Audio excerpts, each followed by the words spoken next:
My name is Bruce Pinchbeck, as it says over here.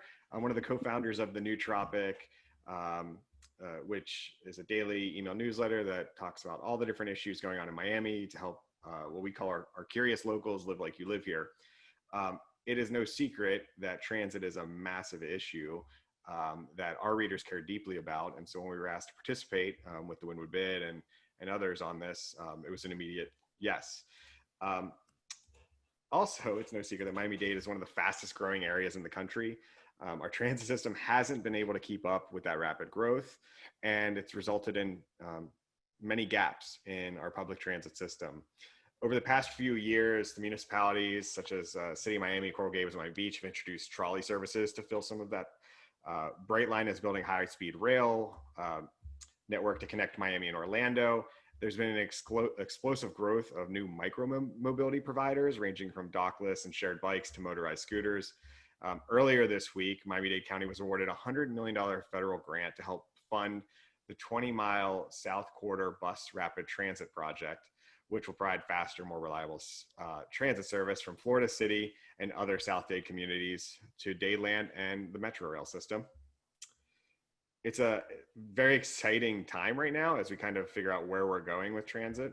And I think it serves as a backdrop for today's discussion about the future of commuter rail and the initiatives under consideration by the Miami-Dade Board of County Commissioners to approve commuter rail along the Northeast Corridor to connect populated areas, economic hubs, and education and cultural destinations between downtown Miami and Aventura.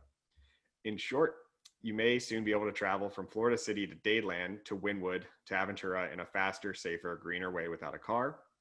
And to get things started here, we're going to be joined by transit expert, Dr. John Renne, to better understand the role of commuter rail, including how to improve traffic, gridlock, walkability of our neighborhoods, and to serve as an economic catalyst during these unprecedented times. So Doctor, let me share my screen here and we can kick it to you. Hi, everybody. I'm excited to speak on this panel, and I don't see the slides, so I'm not sure. 1 second, sorry, having. Okay. While we're getting the slides started, I just want to kind of draw a parallel to a couple of cities that has gone through this process before Miami has, and that would be two major cities in the United States, both Los Angeles and Denver, which I'm going to talk a little bit about later in the presentation. Both those cities are about 10 years ahead of us and are reaping the rewards of those benefits. They are attracting great jobs. They are bringing in the best companies, and it's because the best workers, the high-tech workers, the people graduating college, they want to be in places that have walkable communities and good regional accessibility. And so, and I'm just talking, so whenever you get the slides up and running. I am having an error that's not coming up. Albert, are you, by chance, do you have them on you? I can enable it for you. You want me to share? I can share my screen and pull them up if you'd like. Let me see if I can get them up, Bruce. Give me 1 second here. Sorry, that's weird. I've never seen this error. Hold on 1 second. The new abnormal that we live in. Zoom always gives me little presents. Okay, I have my slides up. So do you want me to share screen? Okay, I got it. We good? Yeah, if you can go to the first slide, that would be, or maybe this is the first slide. Okay, so so I wanted to start out, by talking about what our vision of the future was from the past. This is from my childhood, back in the 80s, 70s, and 80s and 90s. We thought by now, by October 21st, 2015, we would have flying cars. And, clearly that vision of the future has not come to reality. So if you go to the next slide, the reality is that traffic is so bad that a recent poll showed that South Florida drivers would trade sex for less traffic. So traffic and transportation issues are become such a draw on our lives that we really have to figure something else out next. But, the future can be brighter and more sustainable than flying cars. And this is an of artwork that kind of depicts how a sustainable city can be. And this is an intermodal transportation system with room for cyclists and buses and trains in a walkable environment. Next slide. All of this is now enabled. The number one device for transportation is your phone. And so we can now access transportation services our smartphones, and they all kind of rely on one another. And particularly if you're looking to figure out how to get around without an automobile, but increasingly even our cars are connected to our smartphones. Next slide. So why is commuter rail needed in Miami ASAP?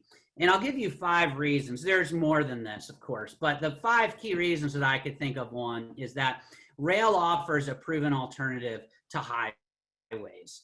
Number 2, stations themselves reshape their communities through something called transit-oriented development. Number 3 is that rail serves as the foundation to other sustainable modes.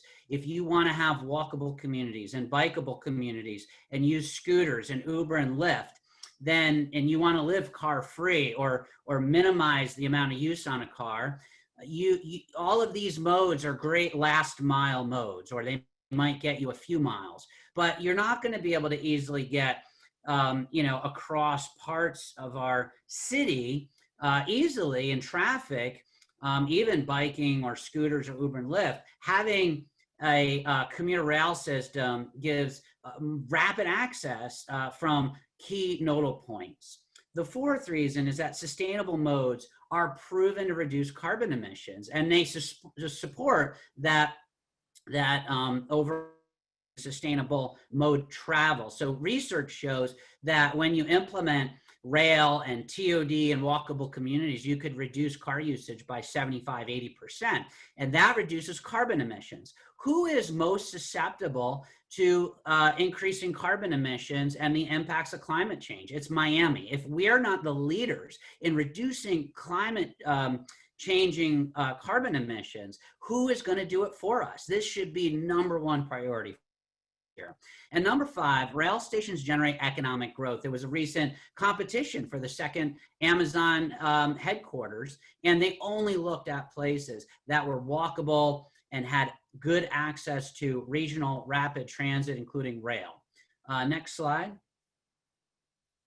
So what I want to do is I just want to kind of touch on a few places that I'm familiar with that have really done this very well over the last couple of decades, and how we're getting further behind here in Miami. And if we want to remain a global city like a Los Angeles or a DC or London, we need to start investing in rapid rail transit. And so London built the Crossrail, and now they're working on building Crossrail 2. These are multi-billion-dollar investments that are not just seen as transportation projects, they're seen as housing projects. And we have a major affordability crisis here in South Florida, particularly in Miami, and we really need to connect housing and transportation together. The same cases in Los Angeles and DC. Both places have proven over the years that you can make a huge difference. And Los Angeles, which was the poster child for suburban sprawl and car dependence about 25 years ago, has really changed that tide and becoming one of the really good examples in the United States. Next slide.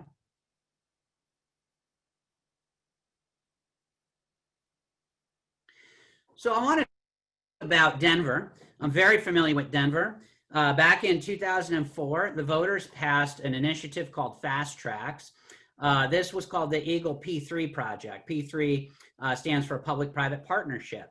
This is very similar to what we're looking at here in South Florida with a partnership between the Bright Line and Miami-Dade County. This line opened up. This is a commuter rail corridor. It's the line from downtown in the center to the airport is called the University of Colorado A line. And then from the center out to the west is called the G line. And these two corridors were built under the same program and have spurred a lot of investment in sustainable travel and creating vital, livable communities. And I'm going to give you an example around one of those stations. Next slide. This is where my slides end, John. Okay. Well, let me share my screen because I have it up and ready to go. If you can stop that sharing, I can finish it. Well, for time's sake, John, can we keep it verbal here? And then I want to ask you a quick follow-up question, then we jump into the panel here as a group. If that's okay. Yeah, sure. But, I really wanted to finish the presentation. I only have a couple more minutes left.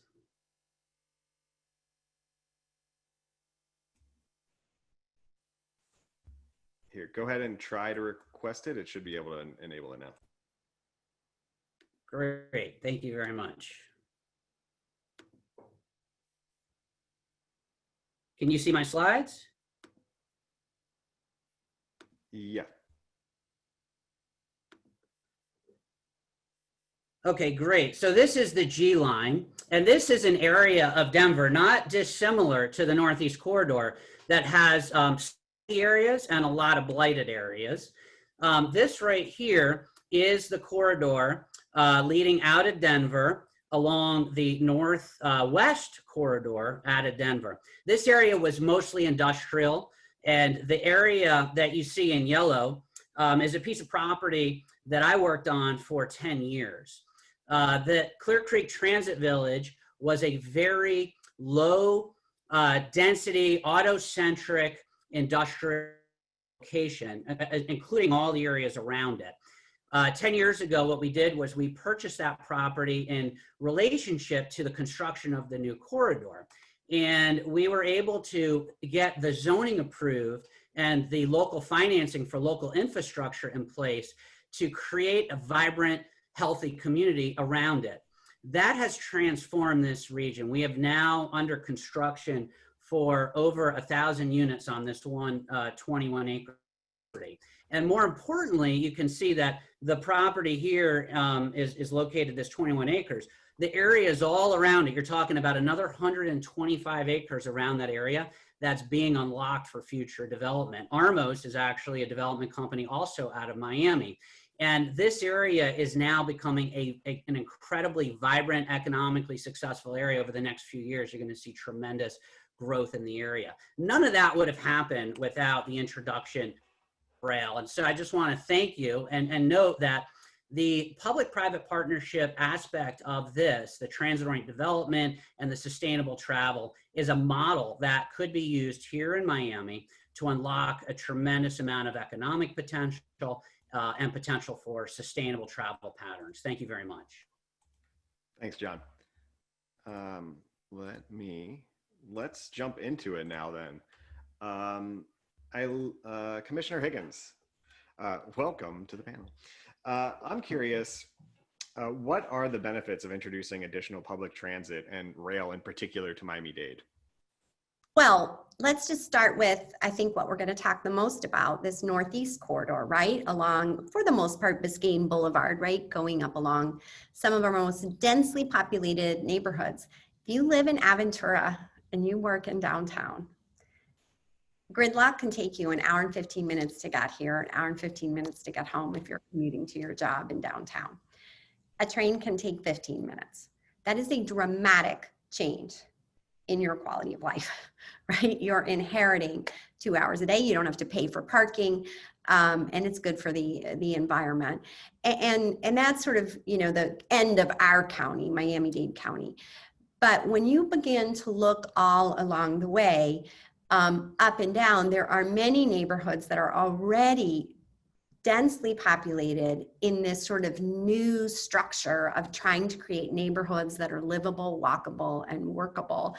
And whether you're talking about Midtown or whether you're talking about Wynwood or you're talking about the design district, all the way as you continue to go further north, there's a real opportunity to take lots of cars off the road because lots of people are living in these neighborhoods. And we talk a lot about density. and why it's important to build density. Of course, it's important near transit, the transit that we have, but it's also important because we want to protect the urban development boundary, right? We don't want to expand out west. And in order to make sure we're able to accommodate all the people that want to live here, it means we need to build densely in the middle. And we have done that. But what you begin to see when you look at the density of a place like Aventura or a density of a place like Midtown, if we build that density without transit, we're also building gridlock. Like, we know we have gridlock on our highways, but when we begin to create this density in a neighborhood and a workplace, and we don't add transit opportunities or walkability opportunities or bikeability opportunities, we're just adding gridlock off the highway, off ramps. So there's a lot of reasons why the county has to be completely laser focused on making sure that we are adding transit alternatives so that we can achieve our goal of making sure we protect our wetlands and the Everglades by not having to force population growth out there. But that means we can't just build densely, we have to be dense and smart about it and get people around in those neighborhoods. Thank you, Commissioner Higgins. Next, I want to go over to Jose Gonzalez from Florida East Coast Industries. Hi, Jose. Hi, Bruce. It's taken decades to get this far on commuter rail. What's changed with Brightline that allows us to implement this system? So as you said, it has taken decades. In 2005, the county started studying the Northeast Corridor, the coastal link, and then DOT took it over, and then more studies and more studies. And I think that's one of the things that Commissioner Higgins gets frustrated about is we've studied it already. We know that the Northeast, the West, and the South all really need some sort of transit solutions. And really what the difference is, obviously in 2012, we started our own private venture to look at the Brightline system. And that really was the catalyst to creating passenger rail in the Northeast again. With a little twist, obviously we're going to Orlando as our ultimate destination. But in the interim, when we opened up the first segment, phase one from to West Palm, we saw it begin a sort of rebirth of people wanting to take transit and looking at how their backyard just really got that much bigger by having the ability to jump on a train. And as we had more discussions and you start seeing what your customers, your passengers really want, they want connectivity to all these other neighborhoods. And that's how Aventura came about. We had a lot of discussions about how can we get Aventura on the system. And fortunately, at the end of last year, we struck a deal with Miami-Dade County and then ultimately with Boca as well to put new inline stations there. And then at the beginning of this year, with the support of the commission, Commissioner Higgins, Commissioner Heyman, and the mayor, we started having discussions about what can a commuter system look like. And a train system, as you know, you have the express, you have the locals, and it's really a system that intertwines with each other. And knowing that the coastal link is something that everybody had a vision, we said, look, it's a big elephant and we can't take it down all at once. Is this an ability to do the Miami-Dade segment first? And we started having those discussions early this year, and then COVID hit and everybody sort of paused, but we took it as an opportunity, and so did the county, to have these discussions. Let's just take this time while while traffic is not on everybody's mind and we're worried about other things, let's start talking and planning with those folks about how we find a solution. And we found that having that connectivity to these other communities and these dots on a map that would be a feeder system to the Brightline system to take somebody up to Orlando, that became an important discussion item. And we're in the middle of that right now. We've actually had a lot of great positive discussions with Miami-Dade County.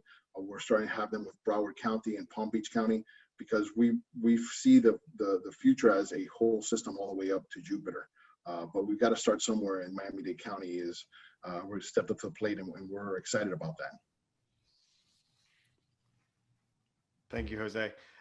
Now talking about an area that could be directly impacted by implementing of this rail, I want to ask Albert Garcia, the chairman and co-founder of the Wynwood Business Improvement District, something here.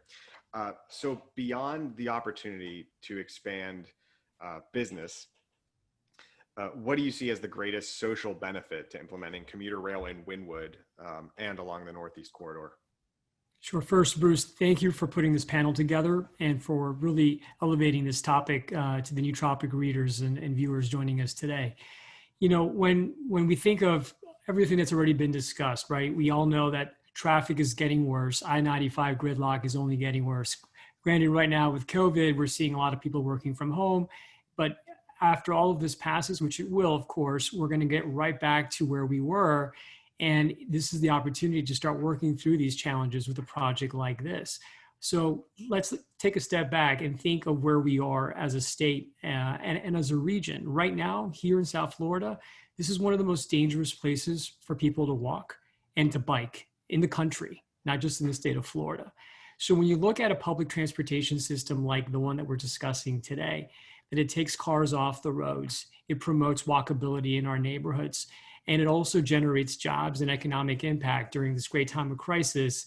You know, we certainly feel very optimistic that this is really kind of a lightning in a bottle moment, if you will, where all these issues are coming in line and shepherding this through. You know, for Wynwood in particular, our biggest challenge obviously is as we grow, being able to sustain, you know, that growth by bringing in more people as more residents move into the area and the surrounding communities in Edgewater and in Wynwood. And a plan like this would interconnect us with folks out west. So right now you have a east-west rail corridor in Metro Rail that stops at downtown. As you mentioned at the top, there's a brand new rapid bus project that just was funded. So now you're going to be able to get all the way from Florida City to downtown. The opportunity here, of course, is to bring them north and connect all these various economic hubs and neighborhoods between downtown and Aventura. So, you know, we feel, of course, in Wynwood, being a unique destination that's both a cultural tourist attraction as well as a rapidly growing community. When you bring together Midtown and Edgewater, you know, these are residents that are driving currently. So if we can service them through rail, those are already thousands of cars that we could be getting off of our roadways. And the 5 areas that are being contemplated as part of this entire plan, you know, all share a variety of the same attributes. They're growing residential areas, they're major employment centers, have the potential for continued growth into the future. And we just don't know of a project of this size and scope that could begin to put people back to work and spur the much needed economic development that we've been waiting for and need now more than ever. I want to also give our viewers a little bit of a snapshot. You know, this project, the way it's been presented to the county and the way, you know, we have embraced it here in Wynwood, would bring close to 25,000 jobs, of which 2,500 would be permanent local jobs. There's close to $300 million in annual labor income that would come from this project if it was approved.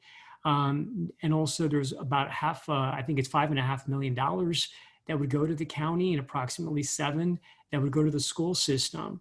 So, you know, this is also a big, robust recovery package, if you look at it that way, besides just being a transit solution. So I think, you know, to underscore what John said at the very beginning of the presentation, commuter rail really serves a lot of different needs. I think the most obvious, obviously, is from a rider perspective, but there's long tails that this thing will leave behind to better position us for the future. Awesome. Thank you, Albert. Commissioner Higgins, so at the new Tropic, we have a brand value we call thoughtfully optimistic. Our city has really big, bold challenges, but we want to believe in solutions and things like that. Now, the thoughtful part of this is going to be skeptical, I guess you'd say, is we have seen projects, big and small, kind of get spun up and then die. Is there any concern for this plan that it won't move forward at this time? So I can tell you that the commissioners are pretty excited about this, but you know, we have the Wynwood bid on the call, we have Brightline on the call, and I'm here to represent the taxpayers.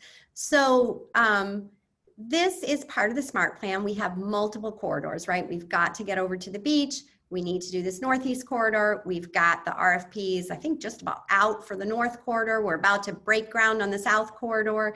We've got some interesting ideas for the East-West corridor, and they're all part of the 40-year pro forma, meaning we've got money allocated over the next 40 years where we think we can afford various projects. So no project can be so expensive that it penalizes everybody else. And I realize that for our residents, you know, we were all promised rail. I was promised rail, right? I haven't been a commissioner that long. I've been paying my little half pennies in. And we can, whatever, the mayor's race has already gone back and forth over half penny this, half penny that. But the reality is we need to get people moving. And whatever we were told when that half penny tax was passed, who cares? We have to look for innovative ways to get people moving. And the solutions might not be exactly what we thought they were going to be 15 or 20 years ago. So this new approach to trying to figure out how do we combine a public sector contribution, which is part of our half penny contribution, but also mobilizing state resources and federal resources, meaning money, to help pay for the project with the private sector. And to begin to realize that if we want to build transit more quickly, the slow way to do it is just depend on taxpayer dollars. The quicker way to do it is form partnerships. And so let's take this corridor, for example, and let's be very realistic. I'm negotiating on behalf of the taxpayers. I want a good deal for the taxpayers. There are a lot of property owners who, when we position a station in their neighborhood, those property values are going to go up, right? If they have empty land they haven't built on yet. And so we are going to be expecting contributions from the private sector to say, how would we incorporate a station into your neighborhood? And you will have to help contribute to this because you're getting a benefit from it too as a property owner or a developer. And then of course, Jose, I have to be strict in my negotiations with you as well. Brightline is going to have to come up with costs that we deem make sense for the taxpayer. And so, for example, a track access fee, we had a starting number which shocked all of us, and we basically said go back to the drawing board and come over it. So I think what you can see here from this meeting is we have three very willing, I mean, we just have one of our business areas and one of our neighborhoods, but I can tell you there's willing participants all over and up and down this corridor who want this to happen. And I think every one of us realizes it can't happen without the other. And then we all have to bring something forward financially in order to make this work for the taxpayers. And so that's kind of how I think. It's probably not 100% en route, but I think we are marching to make that happen. And we also just need to make sure that the public supports this and that the public becomes more open-minded about public-private partnerships and not remain so fixated on whatever those people told you about the half penny. I was not one of them. I was a half penny payer, right? But it doesn't matter what they told you back then. What matters is that we find solutions to get people moving now. And so this is going to be a negotiation. And we're going to make sure from the county commission side that we get as good a deal for the taxpayer as possible so that funding this corridor up the coast does not sacrifice our ability to build out the other corridors. And I think you can see that since I've been on the commission, we have made decisions about transit. We have not been trapped in the past. We found a solution for the South. We got the $100 million. We're breaking ground on it this fall. And it's expandable to rail when the density arrives there, right? The Northeast corridor we're talking about here, the density is already there. The federal government is going to look positively on this. FDOT, the state of Florida, is going to look positively on it because we know we'll have ridership there because we've already built the density. And so we're just going to have to create this patchwork to where over the next, year after year, we open more transit, but we're going to have to be innovative about funding. And I hope the public allows us to be innovative around funding. So did that answer your question? Yes, and I think it opened up a whole bunch of other topics of conversation, which is great. Thank you. Sure. And so you mentioned Jose, and I want to ask Jose the next question. And you also talked about private and public partnerships in this. And Jose, I think it's not often that we see private companies coming in and investing on public infrastructure, or I should say it's kind of a more modern thing in terms of cities and where we're seeing them develop. So what needs to be done to incentivize other private companies to invest in transportation and infrastructure? Sure, Bruce. And, John started off talking about Denver. And so a few years ago, we actually went on a delegation from the chamber, and I was on that delegation. I know Commissioner Higgins, you weren't elected yet, but we went out to Denver and we saw, how did they do it? How did they come up with a plan? And they first said they were unsuccessful in their first plan. I think the voters turned it down. Then they went back to the drawing board and figured out that bringing in the private sector to these deals made a lot of sense. And so they created as P3s. And that's sort of the basis for a lot of the things we're doing now is those P3s. And I tell you, out of that discussion, we talked about serving rail to the west and to the south. And I know Commissioner Bovo, for example, went out and started talking to CSX, the rails that follow the 836 and the ones that follow the 874, and having those discussions. But it's hard for private companies to, especially rail companies, to be incentivized. We have a little bit different perspective on it. As Brightline, we also wear a hat as developers, and we believe that creating the right zoning and the right density in certain areas is that incentive, and those sort of things and those policies that, Commissioner Higgins, you've gone and expressed that the RTZ needs to go to different areas to give developers the right intensity of bringing in the zoning that is going along with the transit that's there. And I'll tell you, Director Bravo has worked on redeveloping these metro rail stations, and you're seeing development happening around, which should have happened years ago. And you're seeing private companies jumping in and teaming up with the transit department to create density around these stations.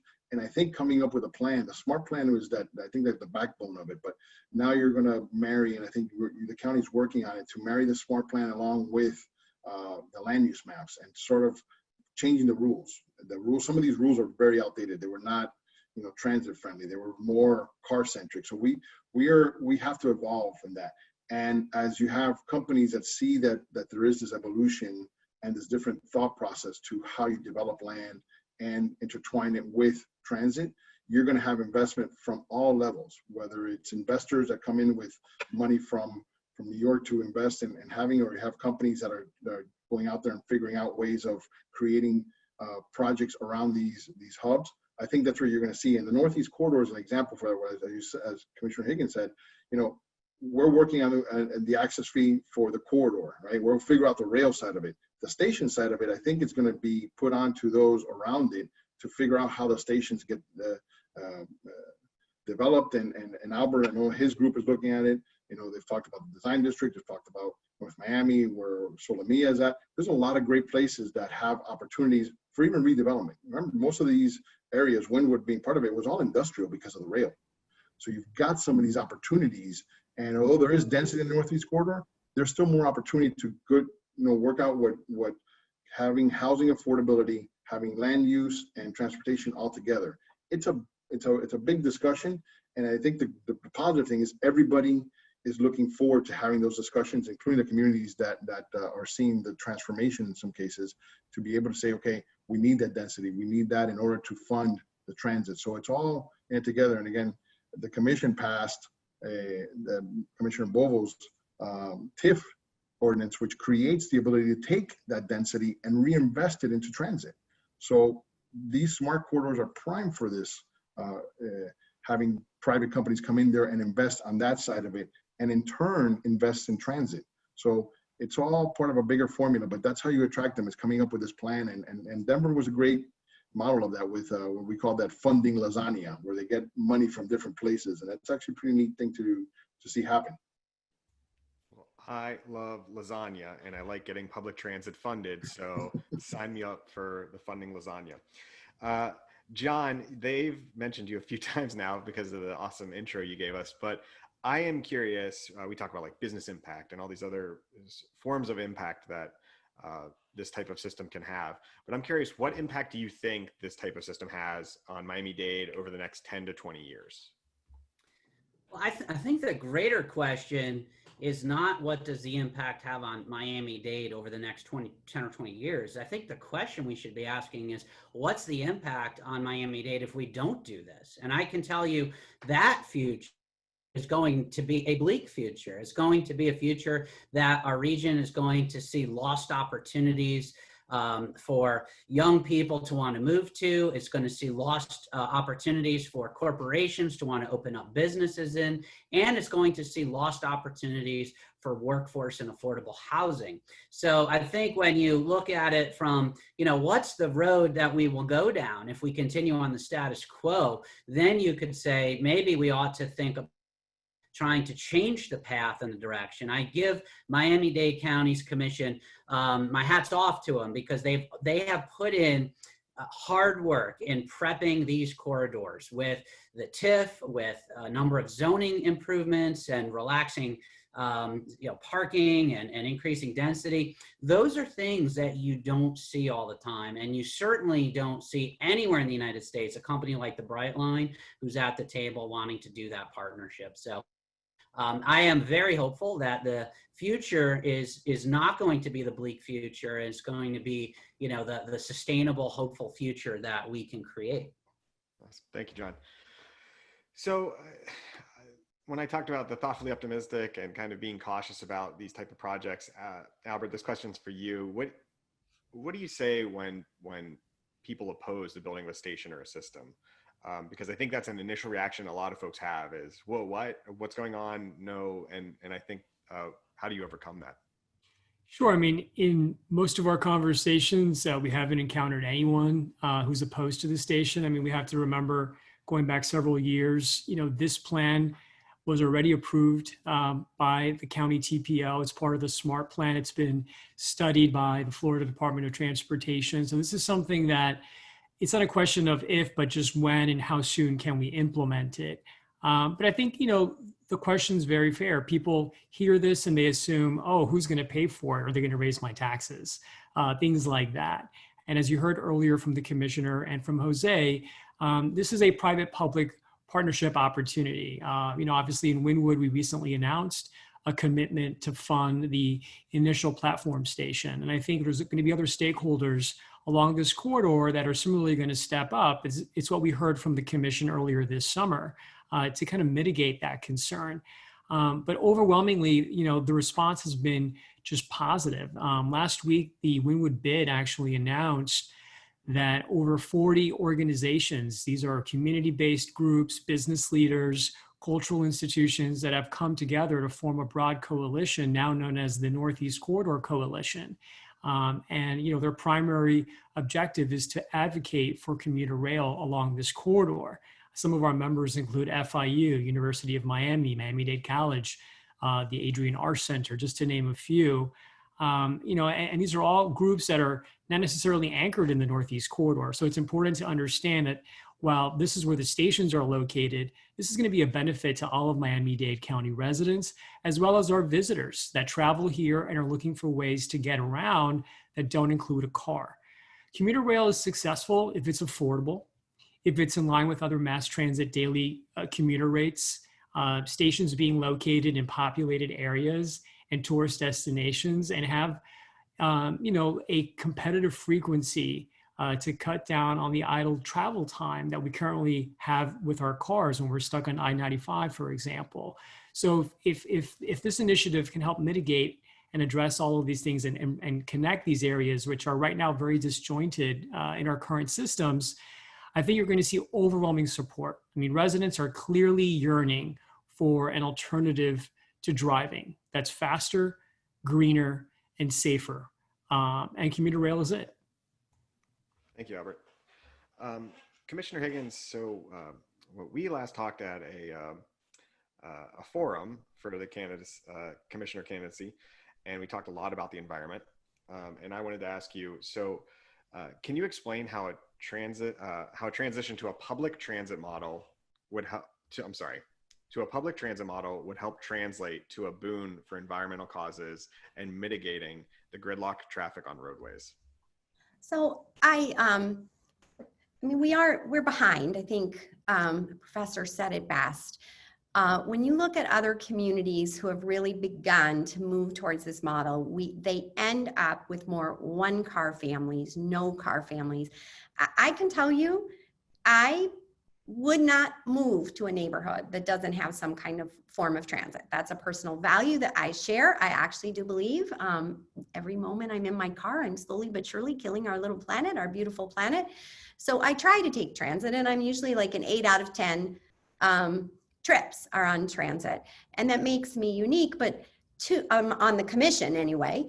But there are people in this world that don't want to drive. The next generation, they're not interested in that. They are committed to saving our planet and creating the kinds of places where they want to live and work is going to not just be good for the environment, it's going to be good for our economy, right? Because we will never be able to convince companies to locate here or expand here if we're not able to make sure this is a place where the next generation of workers wants to stay. And it is clear they are expressing with their values that being able to walk places and being able to bike places and not be dependent on an automobile society is absolutely crucial. And so this, they call it transit-oriented development. I hate that word. I wish it were TON, like transit-oriented neighborhoods, because development assumes like it's an apartment building, but the reality is these commuter rail stations are going to be a catalyst to creating neighborhoods that people can live, work, play, and actually raise a family in, right? And so in order to do that, we also have to build the neighborhood around these stations to facilitate, you know, we always call it that first last mile. But for most people, that first last mile occurs on a bike or in your sneakers. And so we are not a very friendly community for creating the streetscapes that are also going to be needed around these stations. And just as we took this pause that it happened to us in COVID to think more innovatively about this rail connection, we also are thinking more creatively about our streets. And so 2 projects have been really fun for me to work on. Ocean Drive, there's no more cars on it. It's fine. Businesses are fine. Washington Drive, we have the first time ever, we have parking protected bike lanes, right? Rather than putting the bikes next to moving cars, you put the bikes next to the sidewalk, and then parked cars are protecting them. All that stuff has been implemented in a county municipal partnership. And so we're also going to have to think in these neighborhoods about how, as this project goes forward, we're going to have to think about that connectivity. And then let's be very clear, when we have the opportunity to create these transit-oriented neighborhoods, we will be more likely to have commercial centers there. Because some people will commute via train to work, but others are going to live and walk and do that. So even that makes our whole workplace much more environmental. So the benefits are, I think incredible. And let's also be real. We are in a nationwide and global competition for the kinds of places people want to live in. And they are speaking up loudly and clearly that they want to live in places where transit works and where neighborhoods are designed with putting people first, not cars first. And so we are behind in our transition towards that, in my opinion, but I think we're catching up. At least we're beginning to develop the heart and soul behind it, and now we just have to put some shovels in the ground. Awesome. And so I guess to that notion, to that statement, I'm curious about from Jose, kind of let's get back into reality here. So what is the status of the project? I'm sorry, not to say that you're not in reality, Commissioner Higgins, but I just meant we talk big, broad topics and things in the future. Where are we at today? Where's the status of the project, and what kind of discussions are going on with the county that you can share? So we went before the commission on June 2nd. They gave us basically a mandate and said, you go and you start working on these negotiations. We know what your offer is, and as Commissioner Higgins said, it's, it was sticker shock. So it's fine. I mean, I have a fiduciary duty to my investors, and we want to make sure that, we looked at some historical numbers, and that's where we ended up as a beginning point. We knew that that's not the end point, and we knew that if we said that, it was a take it or leave it discussion, we wouldn't be having this discussion today. And we don't have that approach. We know there's a value to having this partnership with the county and with the counties up and down the corridor for our system and our investors to have that opportunity to have these systems all intertwined. So right now we're in active discussions with Alice Bravo and her team. She's the lead on it, along with Deputy Mayor Moon, who oversees transit. We're crafting and getting numbers and data that they want, because what you've got to do is we're building, what is the system going to look like and how is it going to operate? And then that's how you figure out what is it going to cost. A lot of times you know, it's great to say, oh, we're going to put trains, and then how do we figure out what the system looks like? How does it operate? How many trains? Things like that. We're literally building that right now in that model in order to work ourselves backwards into what is going to operate, how much is going to cost to operate, how much is going to cost to build, and what does that all translate into a lease payment for an access fee, and how and who we're going to operate. We have our partners from Tri-Rail at the table having discussions with us as well. So we're all trying to figure out everything, single ingredient in this formula, and it takes a little bit of time. I mean, we're not planning and going in a planning study. That's not what we're doing. We're actually having an active discussion of how we stand up this system. And I think it's very positive, because this is a plan that once we bring it to the commission, and we're planning to bring it soon to the commission. So the timeline is basically we are preparing all this data.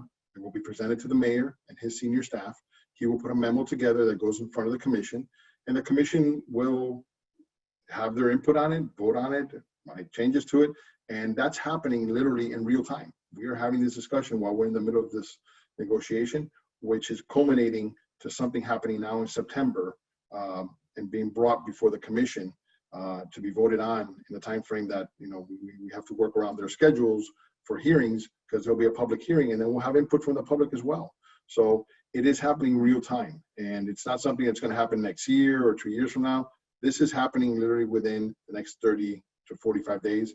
A plan is going to be brought before this commission, and they will have input on it, because we know, like Commissioner Higgins said, we've studied this to death. We know we need the rail there. We just need to know what is it going to cost and make sure that that impact, and that's what Alice and her team are figuring out. How does it impact the rest of the corridors? We're not sacrificing one for the other. And we understand that, and we're not saying we're at the table, but we know that there are other mandates that need to be had for the county. So with that, we've actually gone ahead and been sensitive to how we figure out the economics for it and help the county move through that. So we're excited about it. We know that this is happening now. So this panel is very timely, and we really appreciate the ability to inform the public about what's going on in their backyard. Thank you, Jose. When you say real time, I picture with these Zoom meetings that you guys are actually in Slack right now talking about it. Pay attention. No. We literally have 2 Zoom calls sometimes going on at the same time with the same, you know, one with the engineers, one with the planners, and we're all having the discussions. And it's good, because this allows everybody to get together quicker than before. So we are excited that we're actually doing it in a different manner, but it's moving forward. We have daily calls with county staff, and that's what's really the dedication on their side and our side is there for everybody to move this forward. Awesome.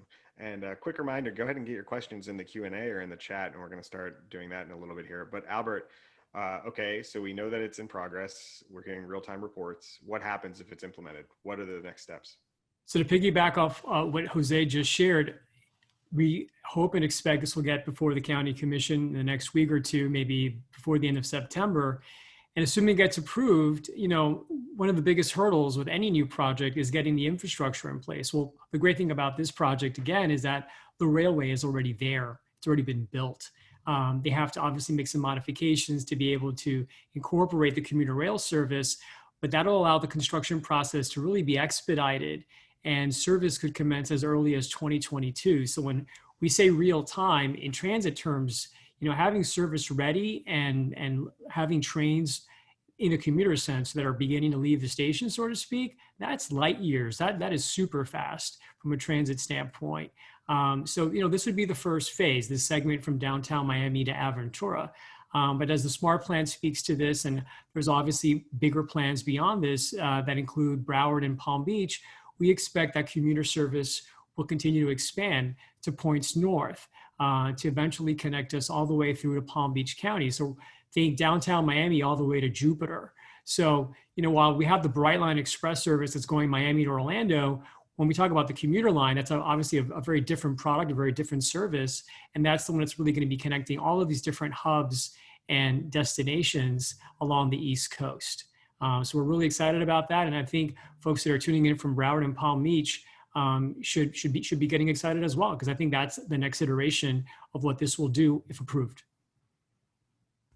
Thank you, Albert.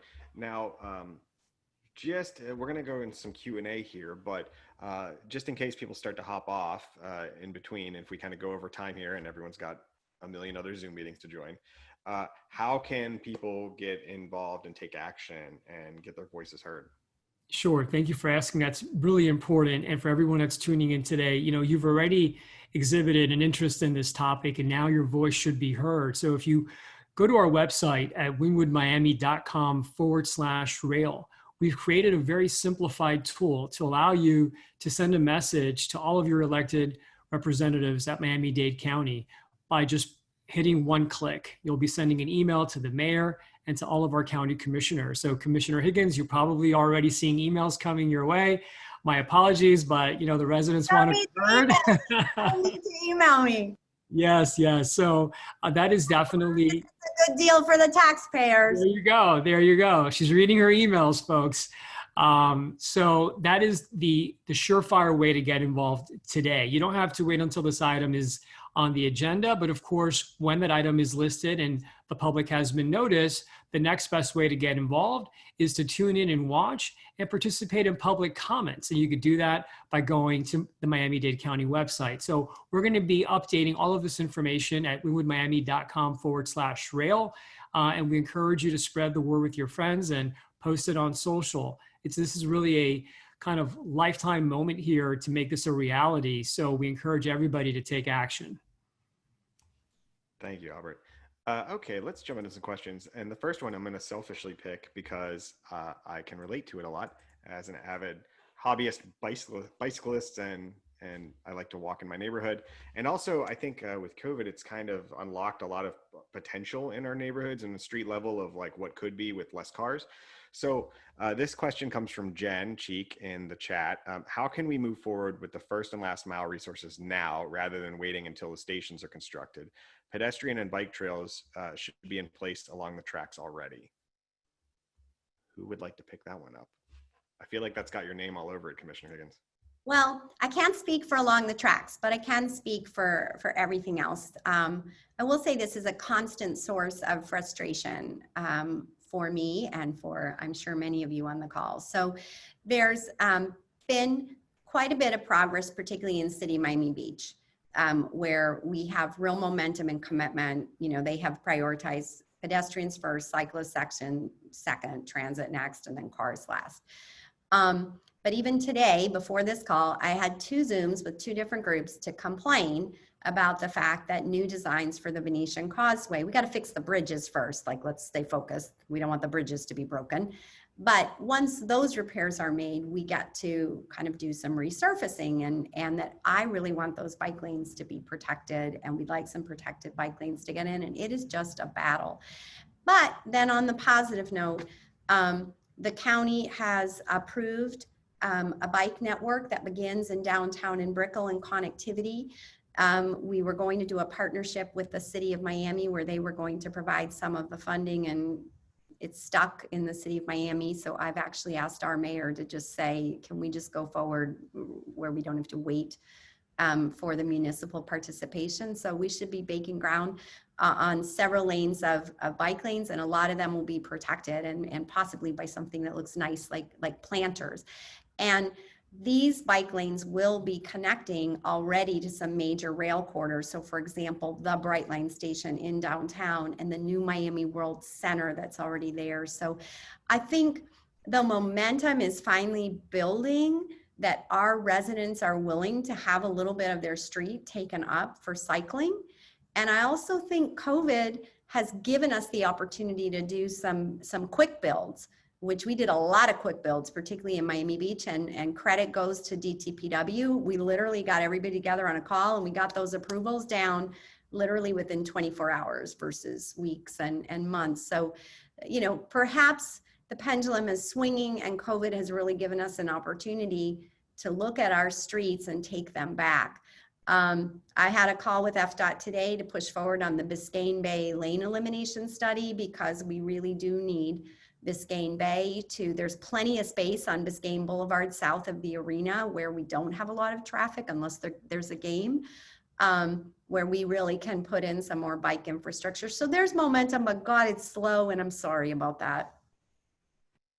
And if I can, Bruce, just to add to this, because, when we talk about linear space and park and bike lanes, I think if you're following the news this week, you may have heard that in the next couple of weeks, the first phase of the Underline is going to open. And that is a remarkable project that's looking at all of the public land underneath in the shadows of the Metro Rail system.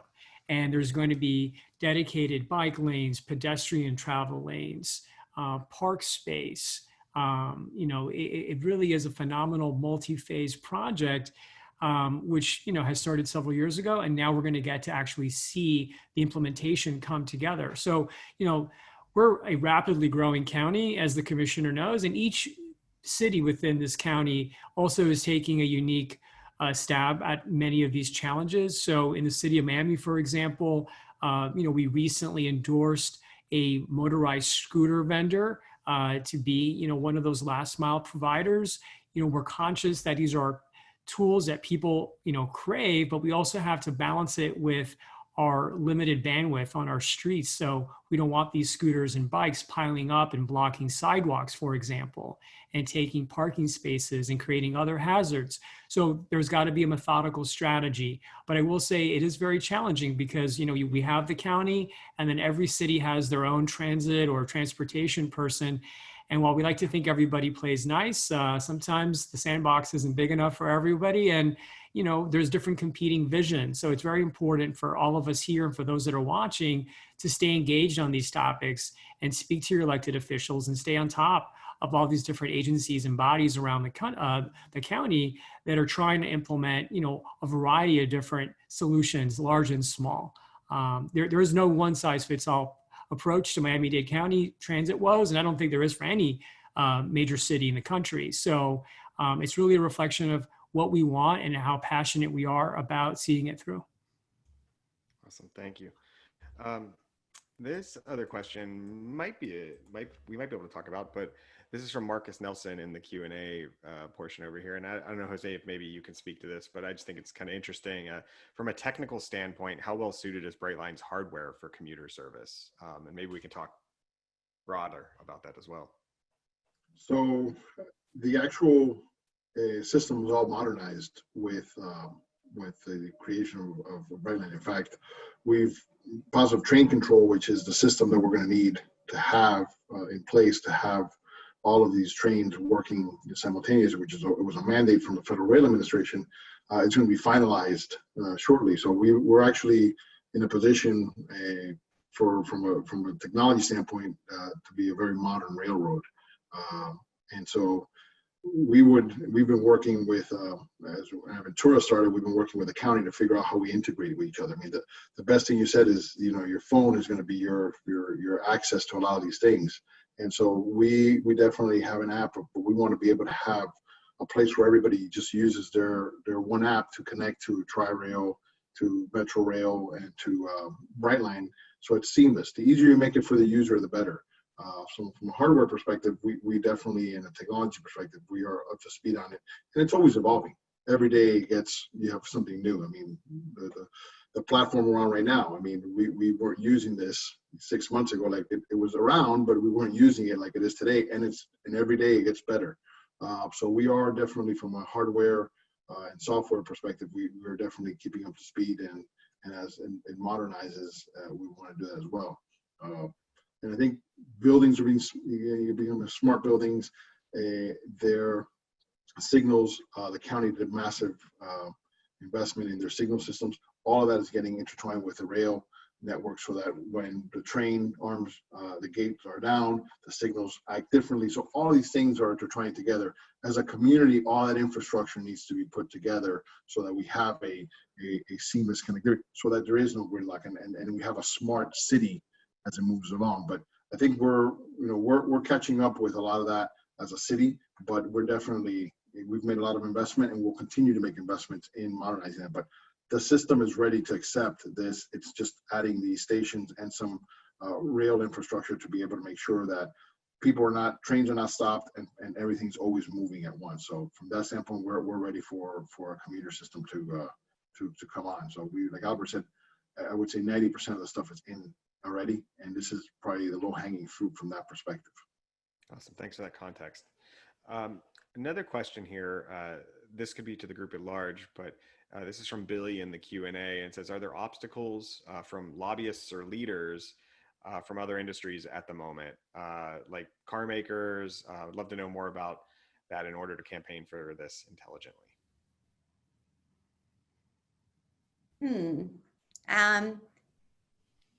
Well, no car maker has called me to be in opposition of this. So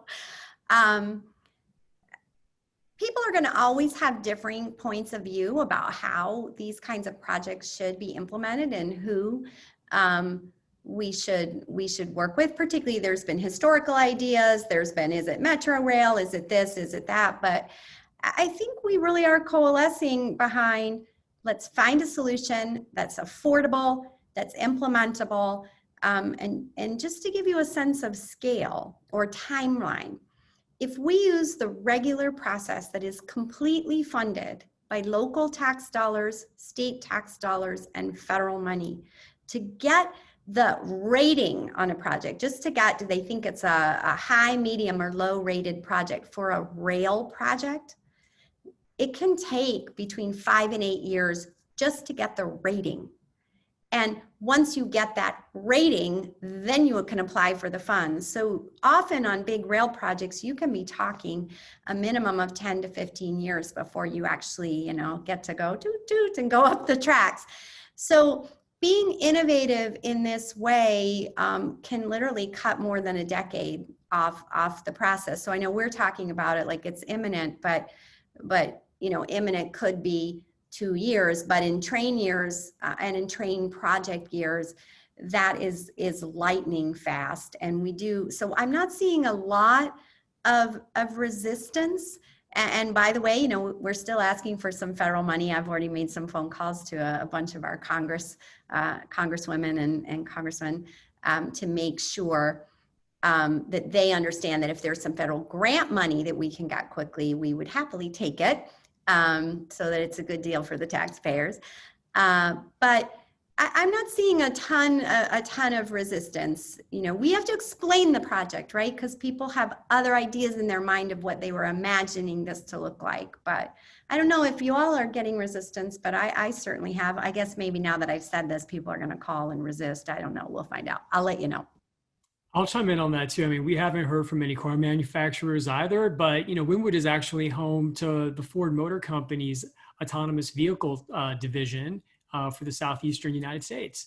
So, we have autonomous vehicles that are leaving from their home base here in Wynwood and driving throughout Miami-Dade County, mapping the roadways. The folks from Uber and Lyft are proud members of our coalition in support of this initiative.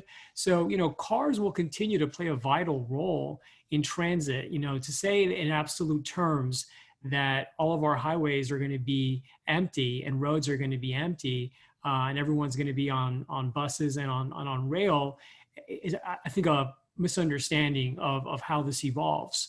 When you look at Lyft and Uber and what they've been doing as of late, they've been pivoting more towards a transit hybrid model, where in some municipalities, including here in Miami-Dade, Uber, for example, is providing a service that previously, was solely, under the auspices of Metro Bus. So there's going to be a dynamic shift as we move forward with all of the various modals that we have come to know over the last, 40, 50 years. And I think over the next 2 to 5 years, we're going to continue to see a dramatic evolution in how new technologies are going to be fused with legacy systems. And, when you have products like commuter rail, which are going to be stacked on all these other existing systems, we're going to have more choice. And that's really what this is about, is providing additional mobility options to residents. That everybody's going to be near a train track, that everybody's going to be near the latest, station.